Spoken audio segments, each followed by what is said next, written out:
Bom dia, boa tarde, boa noite. Estamos de volta com a 4ª temporada do podcast Os Nossos, conversas sobre relações e conflitos familiares. Eu sou a Dora, fundadora do F Os Nossos. Estou aqui com as minhas sócias, Luciana e Renata. Olá. Essa 4ª temporada do podcast é sobre temas recorrentes. Sabe aqueles campeões de audiência? Pois é.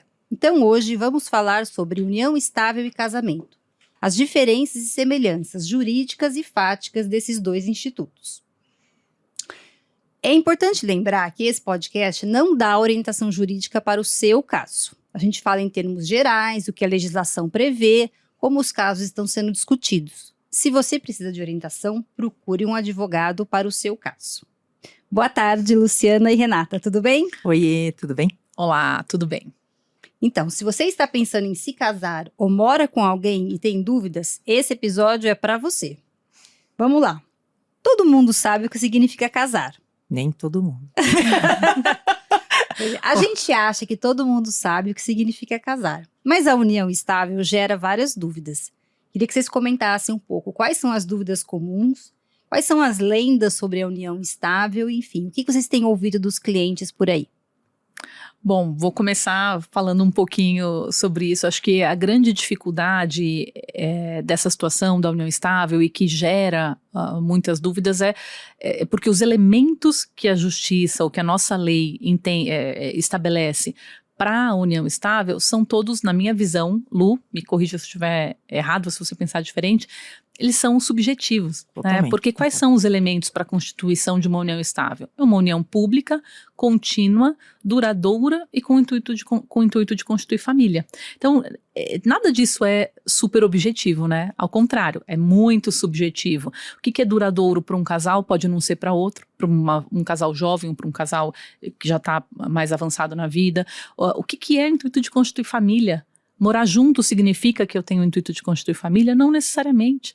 Ter filhos. Então, e eu acho que a própria evolução da legislação, né, Lu, acabou gerando nas pessoas uma visão de que, por exemplo, eu preciso de um tempo específico, de um mínimo de tempo, ou eu preciso ter filho, ou eu preciso morar junto. Nada, então, vamos lá.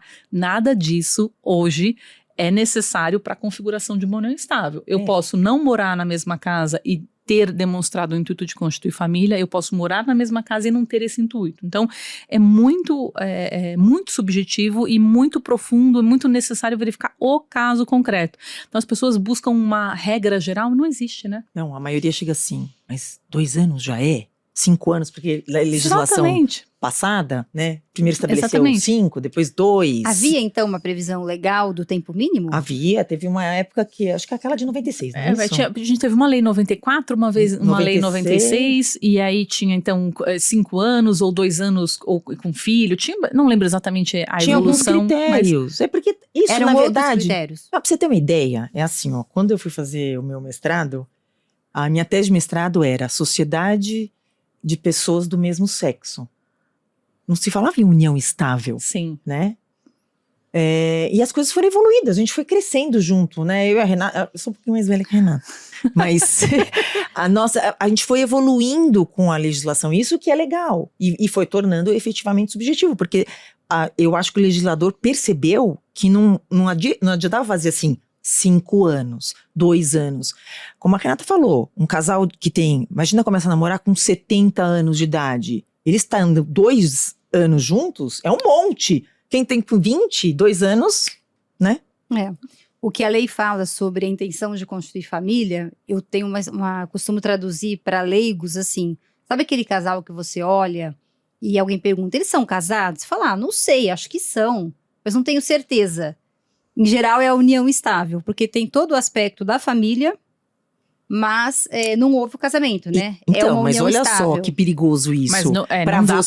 Pra você, sim. Eles são um casal Doriana, por exemplo, né? Não, tô dizendo no assim... sentido de formar família. Não, sim, então, mas é que às vezes até o casal, ele se apresenta perante a sociedade como uma dupla mesmo, né? E você sempre, sempre encontra as pessoas juntas, mas você não sabe, por exemplo... Qual foi a regra deles antes, o que eles combinaram. Deles, quais são os problemas que eles resolvem juntos, quais não são. Porque uma vez um desembargador num julgamento disse assim, olha, para mim, na minha visão, a intenção de constituir família eu apuro quando é aquela coisa assim, tem os perrengues e tem as coisas boas. Quando você tem só as coisas boas com alguém, ou só o perrengue com alguém, você não tá numa situação da família, porque a família você tem as duas situações. O pacote é completo. O pacote é completo. Quando você escolhe, por exemplo, estar com a pessoa para viajar, para jantar, para passear, aí você tem aquelas fotografias que estão há 10 anos de coisas assim, mas cada um resolve os seus problemas de forma separado.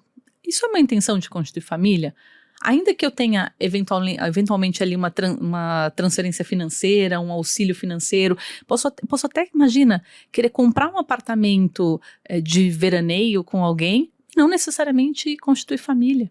Então é uma coisa. Não, isso é uma dificuldade pra gente, né? A gente do direito, como que a gente faz isso? Pra mostrar. E aí tem o julgador, que ele também vai dar a visão dele. Então é uma coisa complicada. E mais que tudo, o que foi combinado entre as partes, né? Quantas vezes, Lu, você não tem uma situação em que uma pessoa acha que tá namorando, a outra já acha que tá numa constituição de família. Muitas vezes você tem isso. Um tá achando que tá vivendo uma coisa, o outro tá achando que tá vivendo outra. É um problema. Eu ia fazer essa pergunta depois, mas eu vou antecipar, então. Porque também tem uma confusão entre o namoro e a união estável. Quer dizer, todo namoro sério é uma união estável? Não é. Não mesmo. E isso é uma coisa, um pouco isso. Uma coisa que eu acho importante é lembrar o seguinte: o passar do tempo, ele não transforma um namoro em união estável.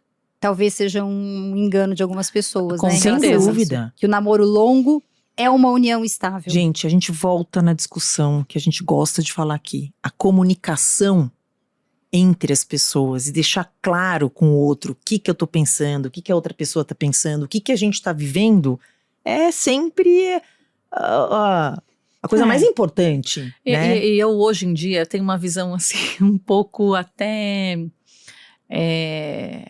como é que eu vou dizer assim, meio não otimista, pessimista das pessoas. Eu acho que às vezes as pessoas, elas querem a falta de clareza. Querem a falta de transparência. Por quê? Porque essa falta de clareza gera uma situação, dependendo da situação, eu vou para um lado.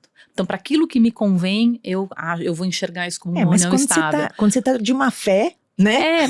Mas não é... Às vezes não é nem má fé. Não é má fé, as pessoas, elas não querem se comprometer com as coisas. Sabe aquela coisa do pau que bate em Chico, bate em Francisco? Não, a pessoa quer que, dependendo da situação, seja uma interpretação, dependendo da situação, seja outra interpretação. Então, é um negócio... e aí, a lei é complicada, os julgados são complicados, então as pessoas não sabem direito também como funciona. O profissional do direito que vai assessorar essas pessoas num eventual litígio ou numa orientação também podem colocar lenha na fogueira, sabe? Eu vou pegar um gancho aí que você falou do profissional do direito, né? Quais seriam bons critérios para vocês responderem, enfim, para um eventual cliente, para qualquer pessoa, se a pessoa está na dúvida entre o casamento e a união estável? Quais seriam referências que essa pessoa poderia ter de reflexão para decidir se casa ou se faz um registro? Para tomar uma decisão, você está dizendo? Sim. Então, é muito pessoal, né? Porque tem gente que não acredita na instituição casamento, vamos dizer assim. Mas ao mesmo tempo, ela quer constituir uma união estável, porque tem esse intuito, que é o que a Rê falou.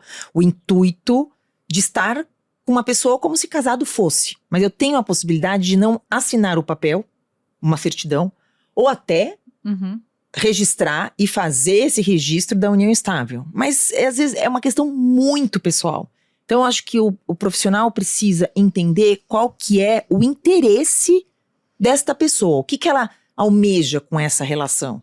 Olha, eu não quero que as pessoas que estejam ouvindo a gente se sintam inseguras, mas existe uma insegurança em relação a isso. Por quê? Hoje não existe mais uma situação muito definida, diz assim, olha, no casamento funciona assim, né? Uma diferenciação, e a união estável assado. Quando o Código Civil foi promulgado, lá em 2002, existe uma diferença clara dos efeitos patrimoniais, sobretudo em relação à sucessão. A gente não vai falar disso aqui, mas existia isso, e isso era uma ferramenta super importante para as pessoas escolherem entre uma e outra. Porque era muito diferente. Porque era muito diferente, e não é dizer, gente, que era melhor ou pior. Era diferente. E o diferente não é nem melhor, nem pior. Então, por exemplo, hoje, cada vez mais, você tem famílias reconstituídas. Eu caso uma vez, tenho um filho, depois eu caso de novo, tenho outro filho, ou não tenho filho, depois me uno. E dependendo da situação, da forma como eu queira organizar o meu patrimônio, eu podia escolher entre casar ou ter uma união estável, porque isso gerava regras diferentes para o momento que eu viesse a falecer. Aí começou-se um entendimento de que isso pela visão equivocada, na minha forma de ver, de que a regra do casamento era mais benéfica do que a regra da união estável, que não é verdade, porque você só consegue identificar se uma regra era melhor do que a outra no caso concreto, dependendo da origem da formação daquele patrimônio. Não é possível tirar uma regra geral.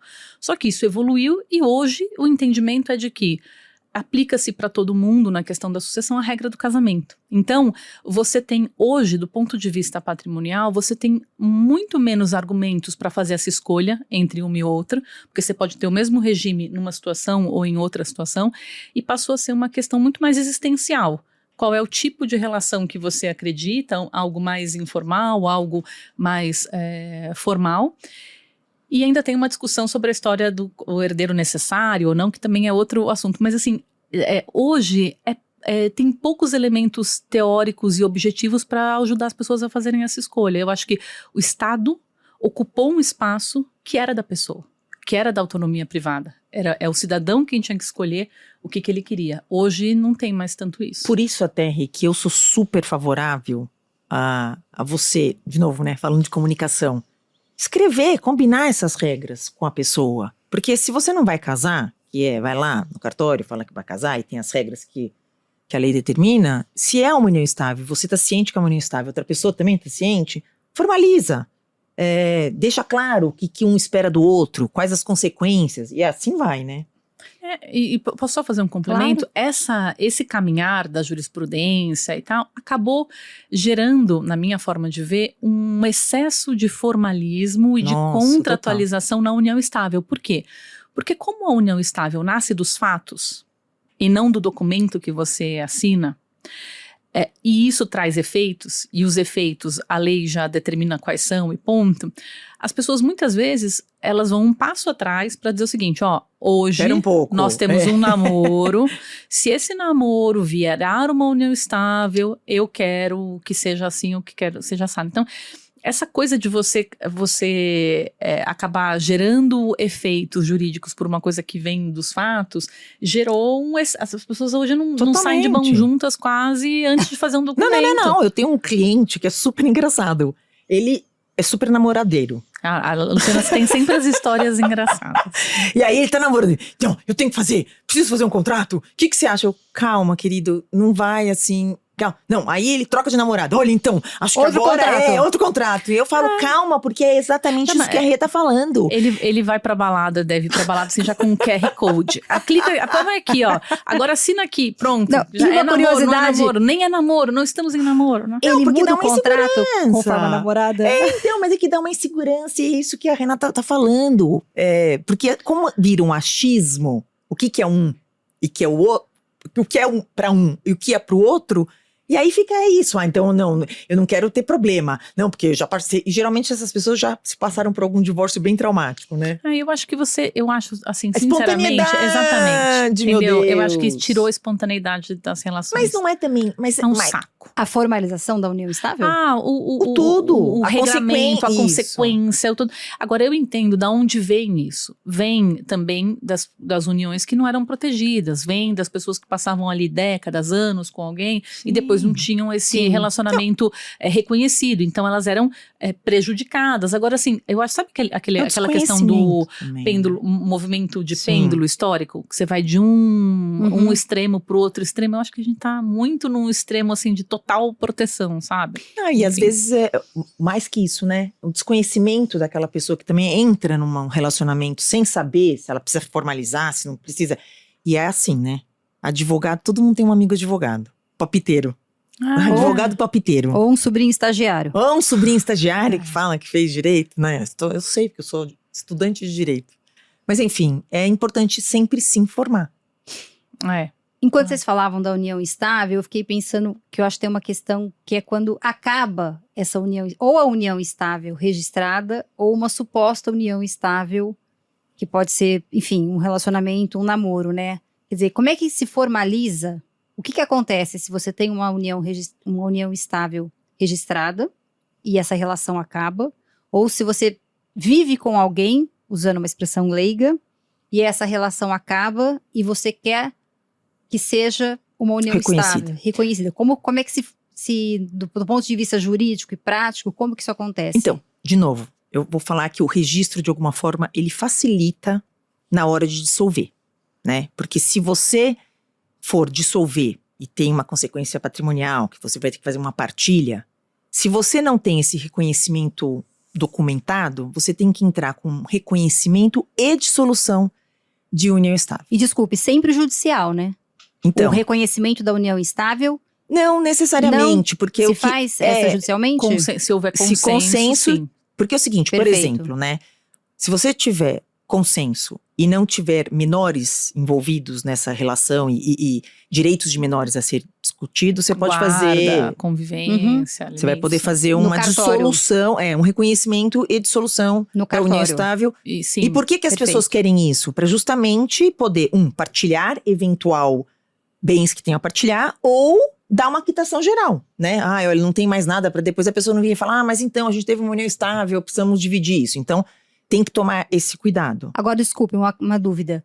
Se você fizer o reconhecimento para depois de dissolução no cartório, você vai ter que juntar provas. Não, porque, na verdade, no cartório, tem que estar de consensual. Uma declaração. Ambas as pessoas vão lá e falam assim, nós tivemos uma união estável que começou em tal, terminou em tal, esse é o patrimônio. Esse patrimônio, era esse regime. Ou não teve patrimônio, mas a gente está dando uma quitação geral, enfim, entendeu? Então, a questão da prova, e aí sim, de novo, o registro ajuda a saber quando começou. Sim.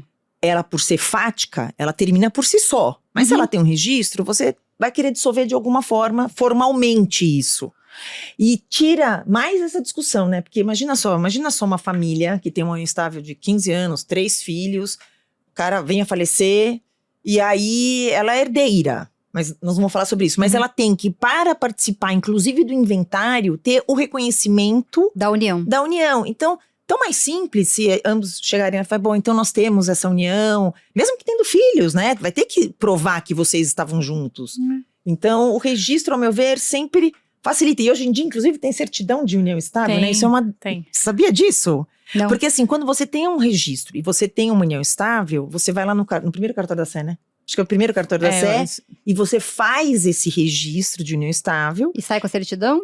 Porque o que acontece é o seguinte, numa compra de imóvel, se você alegar que você tem união estável com alguém, você tem que ter esse registro. Enfim.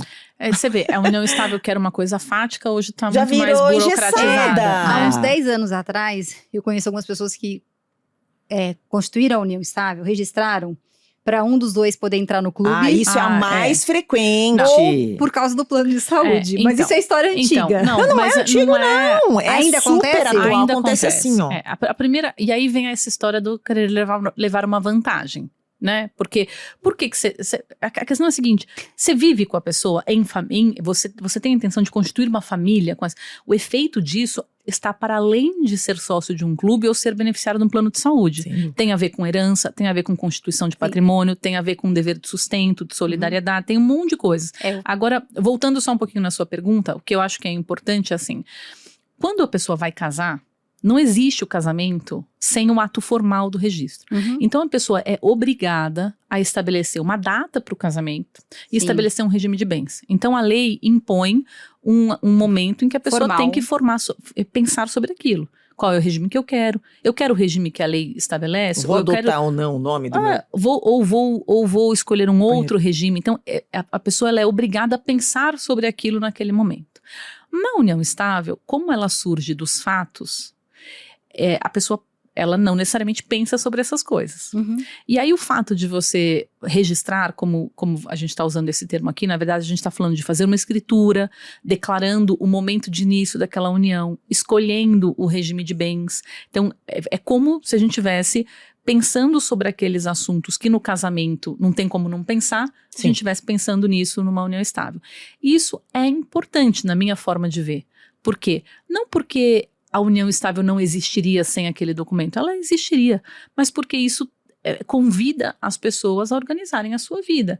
Então, a partir de agora, nós vamos dar ao nosso relacionamento um status diferente. Isso, então, a nossa responsabilidade um com o outro modifica, sim. Então, eu entendo o que isso significa. Eu entendo que num eventual término pode ser que um tenha responsabilidade de sustento com o outro. Eu entendo que, dependendo do regime de bens que eu escolhi, o patrimônio formado vai ser dividido ou não. Então, tira as pessoas um pouco do automático, sabe? Porque o que a gente percebe é que às vezes a pessoa tá lá já vivendo como se casado fosse, vivendo na união, numa constituição de família ali, dividindo contas, fazendo isso, fazendo aquilo.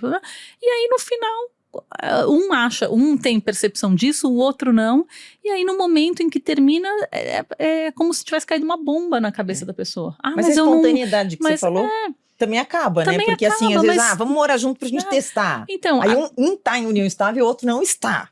Então vamos formalizar? Não, mas quando começou a nossa é uma farra. E aí você precisa mergulhar na vida daquela pessoa para entender os elementos que mostravam uma vida em comum ou não. E aí, nessa situação que você falou, né? No fim, como é que funciona, como é que não funciona?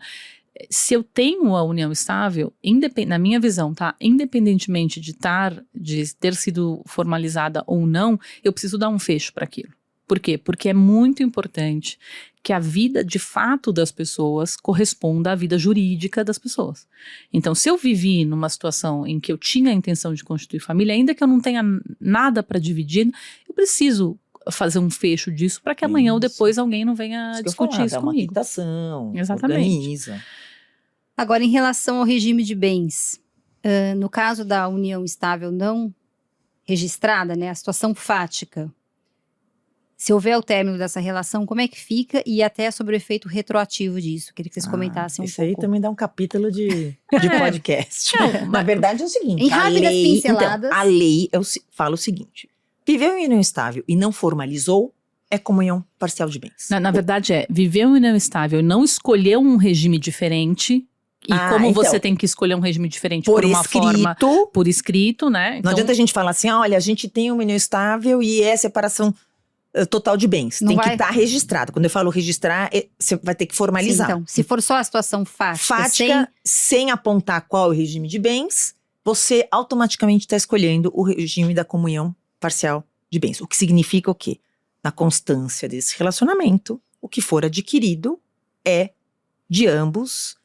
Aí a gente vai entrar naquelas exceções que não tenha vindo de bem particular, enfim, mas enfim. A regra geral da comunhão parcial de bens. E retroage, desculpe. Então, aí esse também é um outro capítulo. Se houver consenso sobre a data de início. Uma situação... Então, mas é que o que acontece é o seguinte, foi o que a Rê falou. Imagina só a situação fática começa, a gente tem uma união estável, tá tudo bem, passa 3 anos, tal.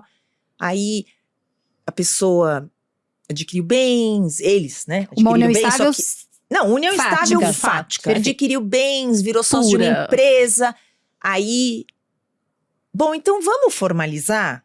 Vamos. Aí formaliza. Aí qualquer um dos dois fala assim, então, mas eu quero a separação total de bens. Não pode. Por quê? Não pode hoje, né? Já teve uma discussão, eu tive um caso cabeludíssimo, não vou entrar, mas tive um caso cabeludíssimo, porque efetivamente, antes retroagia. Ontem podia, pode ser que amanhã possa, mas hoje não pode. Não, eu vou contar uma coisa para vocês. Isso dá uma insegurança danada, inclusive da nossa competência, né? Porque às vezes o cliente fala assim, mas você não sabe? Não, mas óbvio que eu sei, mas é que hoje é assim, ontem foi diferente, amanhã pode ser outra coisa, então dá uma... Hoje A lei diz que não Não retroage. pode retroagir. Por quê? Perfeito. Pra você não pegar a outra pessoa de calça curta, vamos Então, falar mas não assim. é a lei, é o entendimento jurisprudencial. É. A lei é a mesma desde 2002. Se houver uma união estável e sem a escolha de um outro regime, aplica-se o regime da comunhão, da comunhão comunhão parcial de bens. A questão é, eu posso, por exemplo, tá aqui com a Luciana, dizer, você é a tabeliã. Então, Dora, nós temos uma união estável desde 2010. E o nosso regime sempre foi o da separação total de bens. Ela está de acordo, eu estou de acordo, estamos felizes com isso e tal. Ontem você podia fazer isso. Hoje o entendimento é de que a escolha do regime de bens que você está fazendo neste momento, ela vigora daqui para frente. Daqui para trás, a união estável vigorou com um regime de comunhão parcial de bens.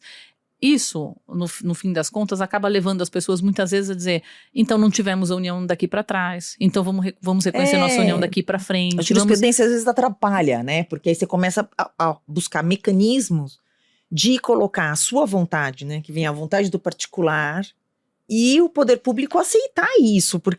Mas por que isso? É para proteger, sempre para proteger aquele que não tem informação e é o frágil. Ou né? o credor, né, também, que de repente você tem uma questão de credores, etc. Mas eu acho que assim, o problema, na minha visão, é que você passa a presumir a má-fé das pessoas. Quando, na verdade, a regra que o nosso sistema impõe é da boa-fé. Sem dúvida. Então, eu tenho que presumir a boa-fé e tratar a fraude como fraude exceção. Eu não posso inverter essa regra. Né? E aí isso também é uma coisa complicada, porque assim, muitas vezes as pessoas só se reconhecem em união estável quando elas já estão em união estável. Sim. A união estável ela não vem assim, nossa, tô chegando. Então, eu acho um pouco cruel, né? Você dizer, pegadinha, agora você entendeu que você está em união estável, agora já é o regime X. Você obriga as pessoas a fazer aquele contrato. Que ela não tá afim de fazer. Se ela tivesse afim de fazer, ela casava. Então. Não, Lu, né? ou então aquela coisa de dizer o seguinte, olha, eu vivo aqui com uma pessoa, nós não temos união estável. Se um dia nós tivermos, o regime será o da separação total, por exemplo. Por quê? Porque como eu não sei quando eu vou entender que tem os elementos, ou o outro vai entender que tem os elementos, ou a justiça vai entender que eu tenho os elementos, eu tenho que me precaver. E aí você se pega tendo que discutir questões profundas como a formação patrimonial com uma pessoa que de repente nem vai, a sua relação nem vai evoluir para aquilo, para uma união. Não é? Sabe? É um negócio assim. Mas aí eu volto ao seguinte, eu também acho que é chato, mas de novo, eu gosto de ter uma frase que eu gosto de falar o seguinte, é melhor você ficar vermelho e discutir a questão do que você ficar a vida inteira amarelo. Melhor ficar vermelho de raiva do que roxo de arrependimento. Não, melhor ficar vermelho. Não, eu conheço assim, melhor ficar vermelho de vergonha do que roxo de raiva, não é uma coisa assim? Não, o meu é melhor ficar vermelho uma vez do que amarelo a vida inteira, tipo aquela cara de sei lá. pastel.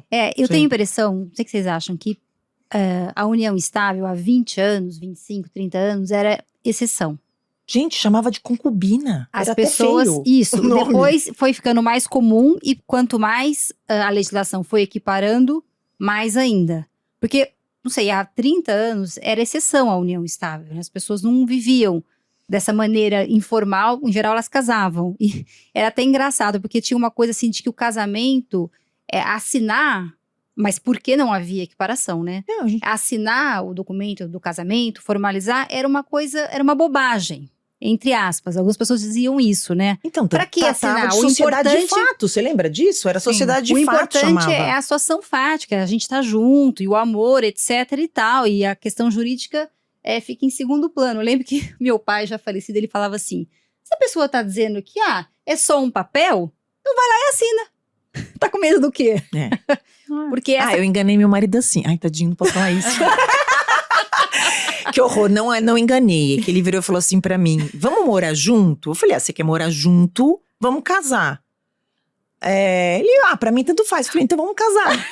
Então, aí ele fala que eu enganei ele. Juro? Não, é verdade. Ele falou, vamos morar junto? Eu falei, mas por que você quer morar junto? Aí ele falou, vamos morar junto. Eu falei, então vamos casar. Aí ele falou, tanto faz. Eu falei, então se tanto faz, vamos casar. Não, isso que a Rê falou do casamento, tem aquele momento em que tem que cortar essa parte. Brincadeira. todas as consequências jurídicas do casamento valem a partir daquela data em que houve a formalização, né? Sim. Porque até uma vez eu falei brincando com uma pessoa, eu falei, quando você se casa, no momento que você fala sim, claro que depende do regime de bens, mas em geral, você já perdeu a metade do seu patrimônio dizendo sim. E a pessoa que estava ao lado disse, e 100% da sua capacidade de decisão. Era um homem, tá? Não, e por isso que é legal, e hoje em dia, né, a contratualização das relações está cada vez maior, porque aí você pode, igual ao direito americano, elaborar várias coisas, tanto no pacto antinupcial, né, não é só aquela questão o regime é esse, e aí as consequências, mas criar cláusulas, criar cláusula de infidelidade, criar cláusula de indenização, essas coisas. O que eu acho, só um ponto, é que assim, a gente, muitas vezes, a gente percebe que as pessoas olham para a união estável hoje com os olhos do passado, sabe? Em que sentido? No sentido de que no passado a união estável o reconhecimento teve um cunho protetivo. Né, das uniões que ficavam à margem da lei, das pessoas que eram, então, prejudicadas e tal. Hoje não é mais assim, você entende? Assim, não acho que dá para... O conhecimento é maior, o poder de escolha, inclusive, eu entendo que a mulher ainda está numa caminhada de autonomia, de igualdade, mas assim... Não dá para aplicar para todo mundo aquela situação da mulher vulnerável, coitadinha, que não sabia o que estava fazendo. Existem situações assim? Existem. Mas a gente precisa encarar a evolução das coisas, né? Você concorda que a equiparação, ou quase equiparação do casamento com a união estável na lei, também tem um caráter protetivo? Então, não exclusivamente. Então, Dora, mas você acha que não? Tem um problema, porque é o seguinte, a lei... Desculpe, protetivo para as duas pessoas, mas para as duas partes. A lei não equiparou, esse é o ponto. A Constituição, quando ela fala de que as duas são entidades familiares, etc. e tal, e essa é uma situação que é o seguinte, para o Estado não pode, para fins de políticas públicas, fazer uma diferença entre casamento e união estável. Ele não pode, por exemplo, dizer o seguinte, você vai ter direito ao Bolsa X se você for casado e não vai ter se você for companheiro. É o Estado quem não pode fazer essa diferença. Perfeito. Agora, para o particular, fazia todo sentido, na minha forma de ver, o Código Civil tratar de forma diferente, por exemplo, a sucessão do cônjuge e do companheiro. Até para que a pessoa possa escolher. Que a pessoa possa escolher, eu quero que na sucessão haja o meu companheiro ou minha companheira participe daquilo que a gente construiu juntos. Tá bom, então qual é a entidade familiar que tem essa regra? Mas você eu quero outra coisa. Da pessoa bem informada. E aí esse que é o grande, acho que é o grande problema, porque a maioria tem essa desinformação, né? E faz a situação mas aí o problema, eu acho que então vamos facilitar a lei, vamos tornar a lei mais acessível, vamos, né? E aí tem uma outra de novo, comunicação. Um outro debate que era assim, então eu vou aproximar essas regras. Por exemplo, se eu dependendo com quem o cônjuge ou o companheiro estiver concorrendo na sucessão. Então, se eu estiver concorrendo com filhos, tem um tratamento diferente. Agora, se a pessoa não tem filhos, não tem pai, não tem mãe, e vai concorrer com colaterais, né, que a gente está falando de irmãos, tios, primos, sobrinhos, vou tratar de uma forma diferente. Então, o que eu acho é que essa solução de dizer, vamos tratar tudo como se fosse casamento, é míope, entende? É míope. Gera uma série de problemas. Entendi. Vocês falaram, en passant, do pacto antinupcial. Eu queria pedir para uma das duas dar uma definição simples do que é o pacto antinupcial. De novo, posso falar? Claro! Tá bom. Então, pacto antinupcial é uma escritura para leigos. Então, é uma escritura que tem que ser feita em cartório de registro de notas, que você vai eleger qual que é o seu regime de bens. Legalmente, quando você vai se casar, o regime também é o da comunhão parcial de bens. Se você não escolher, comunhão parcial de bens. Mas você tem a opção de fazer um pacto antinupcial, uma escritura de pacto antinupcial, que vai estar escrito que é separação total de bens, até comunhão universal de bens. Existe também os aquestos, né? Comunicação dos aquestos. Ninguém usa, ninguém sabe falar o que é. Quem são, vamos fazer vivem, só um podcast só de aquestos. 0 minutos vai ter esse podcast. Não, e aí Ótimo. você elege, e nesse pacto antinupcial é o que eu defendo. Eu acho que você pode colocar outras regras além de só o regime de bens, marcar uma indenização. Assim, é rico para fazer um instrumento Sim. bacana e mais complexo, Como sabe? Tem desculpa, uma coisa completando o que a Lu tá dizendo também que é interessante, que é assim, ó, pacto antinupcial é o pacto que você faz antes das núpcias. Isso. E ainda que você escolha o regime da comunhão parcial, como esse é um regime cuja verificação do patrimônio comum tem a ver com a origem aquisitiva, ou seja, Sim. que dinheiro eu usei, né? Muitas vezes o pacto também é um bom instrumento para você mapear a situação patrimonial daquelas pessoas naquele momento. Ótimo. Para você fazer uma Linha, data de passar uma corte linha ali, dizer o ali. seguinte, olha, nós estamos casando no regime que a lei estabeleceu, que é o regime da comunhão parcial, ok, mas nós estamos desde já reconhecendo que é patrimônio particular de um, isso, aquilo, outro. É patrimônio particular do outro, aquilo, outro. Então, é uma forma de você mapear a situação e diminuir os impasses posteriores. E provavelmente isso vai prevenir discussões futuras. Sem dúvida. Quando a gente falou do namoro sério, se confundir às vezes com a união estável, eu lembrei que a Luciana usou uma expressão antes da gente começar a gravar. Uhum.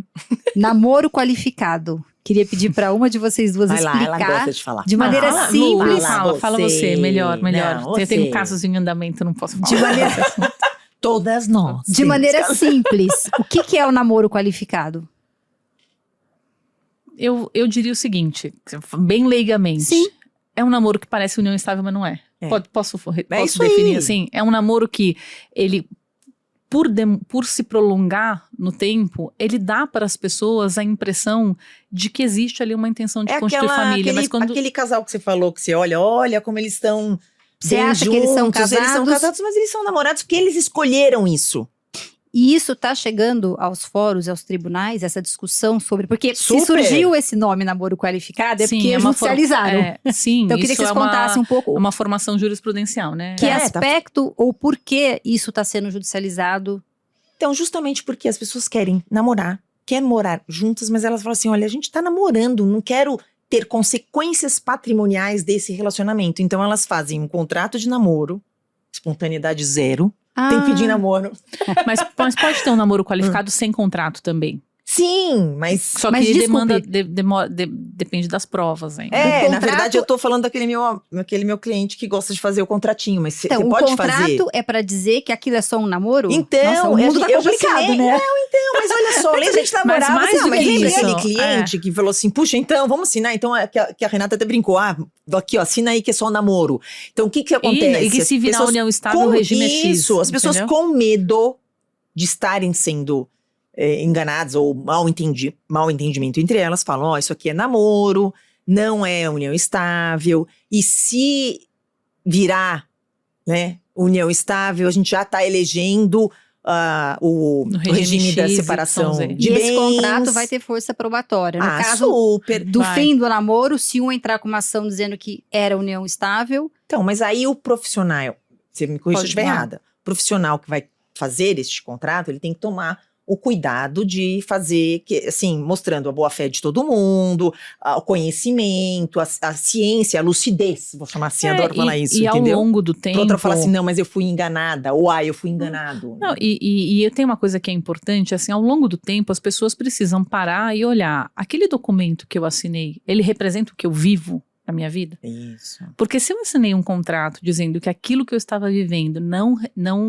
reúne os Era uma pressupostos, os mentira elementos ali, né? da união estável, mas naquele momento não reunia, mas 3 anos depois a situação é diferente, eu preciso então organizar isso. Né? Preciso me responsabilizar pelas minhas escolhas. Eu preciso, de novo, a gente cai na mesma mesmice coisa. de né? comprometimento com o que você assume, com o que você faz. O que você vive de fato tem que corresponder ao documento que você assinou. Não adianta fazer um contrato, Mentirinha. né, de namoro e viver efetivamente como uma família. E aí o duro, esse é o problema, né? O que é viver efetivamente como uma família? Por isso, porque Então- é subjetivo. O que é família pra mim não é família pra você, não é família pra ela, não é família pra você. ô Lu, mas eu fiquei curiosa para saber se as namoradas do seu cliente assinam o contrato. Opa, você assina. Não perdeu o não, namorado? Bonitão e rico, assina. Assinam um contrato de namoro. Assina. Mas enfim, brincadeira à parte, assina. Porque assim, às vezes a pessoa tá de super boa fé mesmo, entendeu? E tá lá no que amor. Uma formalização. Gente. Enfim, faz parte hoje. De novo. Agora também, se não quer assinar, não namora, entendeu? Também tem Isso. essa coisa, gente. As pessoas dizem, mas eu não tinha como. Claro que tem como. Tem como. Você escolhe entrar numa relação, você não escolhe entrar numa relação. A pessoa te apresentou um contrato, você não gostou?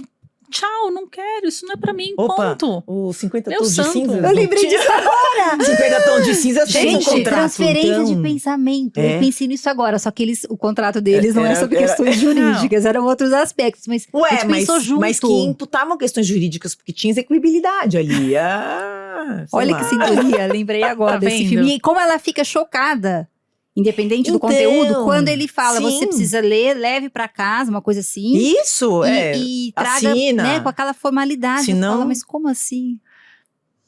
Enfim, eu acho que... Gente, então, vocês acreditam que eu não vi?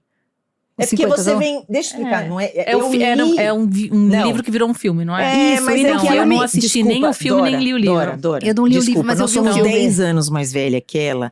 E é da nossa geração que o livro foi lançado, porque eu não vi o filme. Não, gente. Não, eu vi o todo filme, eu mundo- não li o livro. Ah, E eu eu li lembro o desse livro. começo, porque é no começo do Não, primeiro. eu São li os o 3 livro. filmes. Eu vi só o primeiro. É no começo do primeiro, que ele vai com um contrato, ele se conhece, começa a namorar. E ela fala, mas como assim? Eu vou assinar? A gente só é namorado. É. Enfim. Eu tô precisando... Ou não. Ou não.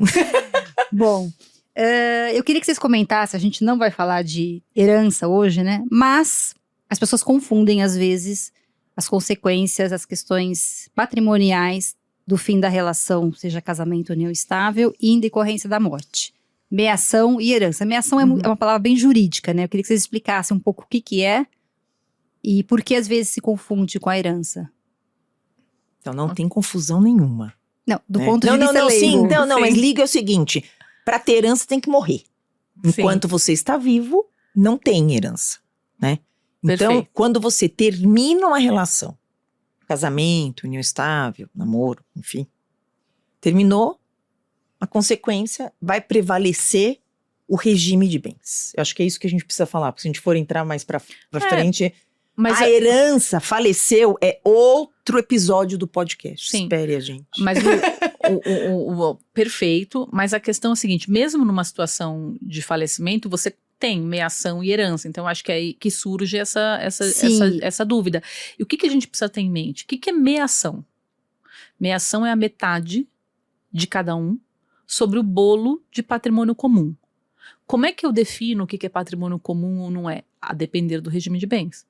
Se o regime de bens for da comunhão universal, eu tenho uma regra para formar esse patrimônio comum.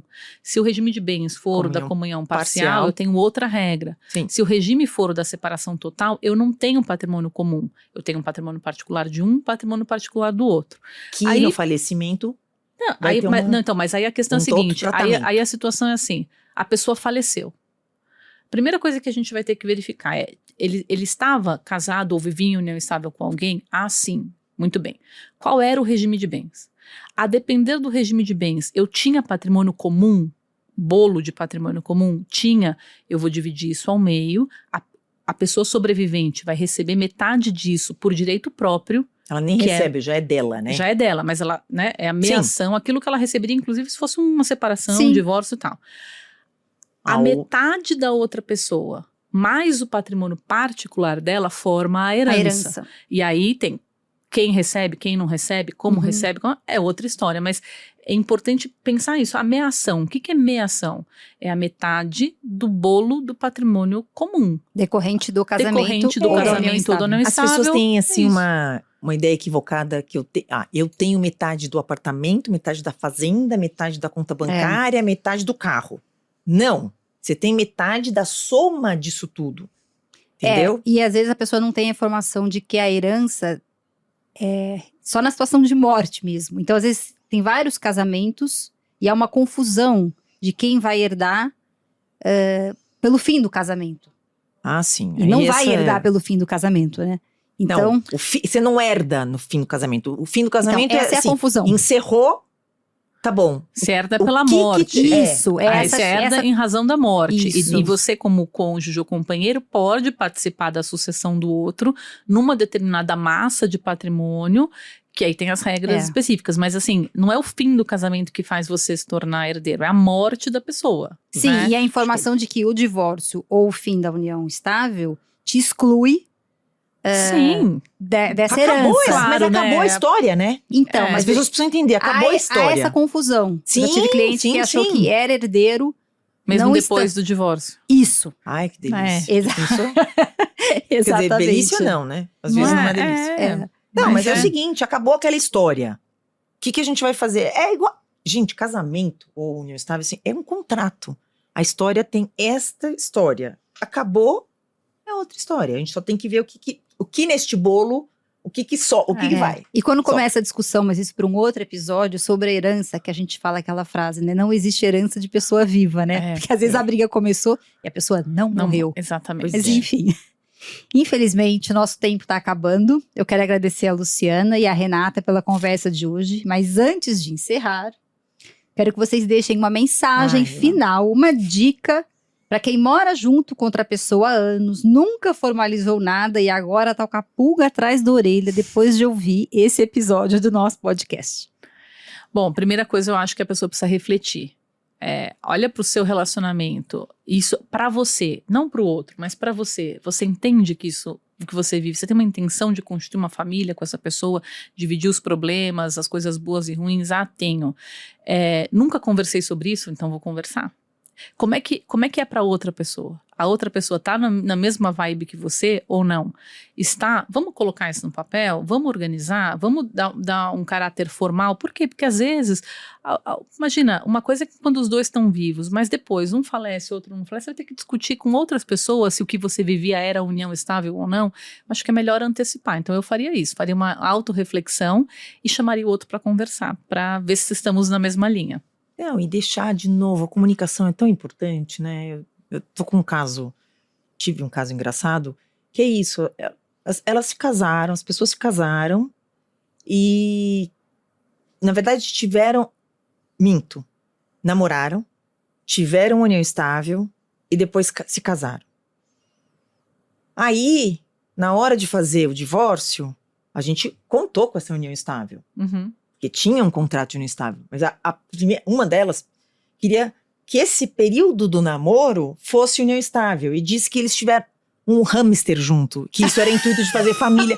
Então, mas é engraçado, porque isso a gente tem que ler. O hamster, juro pra você. Não, é realmente. Então, mas é surreal. que, sabe o que acontece? A imaginação é incrível, né? Ai, nós tivemos o hamster, ele era o nosso filho. Gente, não podia acabar esse episódio sem o hamster. Mas tudo Cara, porque por uma ganância patrimonial, né? Então, enfim, de normalmente novo, clareza. sempre acaba nisso, né? Porque ninguém vai discutir esse período do hamster se não tiver um efeito patrimonial ali, concorda? Lógico, se não tivesse nada lá atrás, né? Ou uma dívida. Uma né? dívida, né? Mas enfim, o que eu Sensacional. acho que é importante que a Rê falou é isso. E que todo episódio eu vou falar. A gente tem que ser claro em tudo que a gente faz, nos nossos relacionamentos, nas nossas intenções, o comprometimento do que a gente está fazendo aqui. A clareza Porque liberta, né? Mas, gente, a gente tem que ser claro, olha, puxa, é só um namorico, e beleza. E vou te falar mais.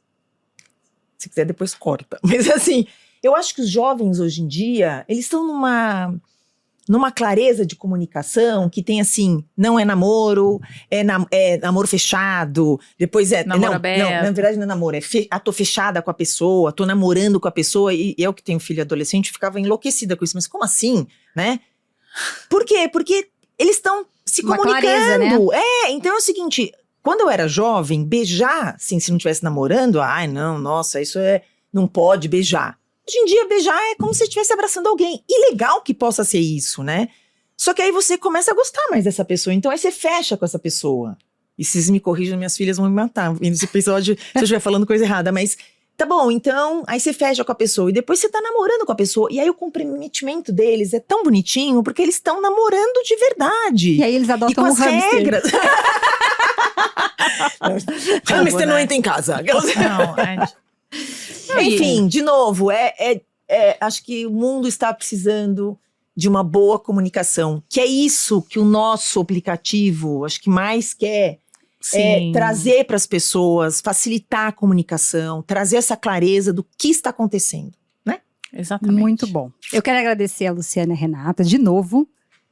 Quero agradecer ao pessoal aqui desse estúdio lindo que a gente está, que recebe a gente muito bem, que é o Espaço Compasso Colab. E a gente volta num próximo episódio falando de outros temas relevantes sobre direito de família. Muito obrigada e até a próxima. Obrigada. Até. Obrigada.